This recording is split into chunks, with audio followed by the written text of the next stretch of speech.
It's great to have stars, and the Leafs have plenty of them. And it's great when those stars play well, and there's undoubtedly 3 of the 4 big stars in Toronto are having incredible seasons. And even John Tavares, picking it up as of late, is having a very good season as well.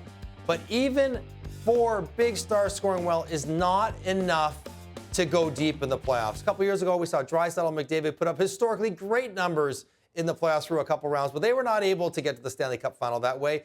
And the Leafs won't be able to do it either. There's lots of issues with the Toronto Maple Leafs. One of the biggest ones, though, is lack of support scoring around those big 4 players.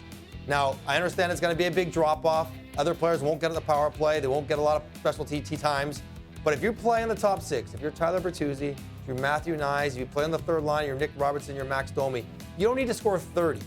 But you do need to be able to chip in somewhat consistently, especially if you're one of the guys who gets to play with the big 4-star forwards during the course of 5-on-5 play. Just by osmosis, you got to pick up a goal here or there to chip in to support those players. The power play can be good enough, and those 4 stars can be good enough that they don't need a ton of support.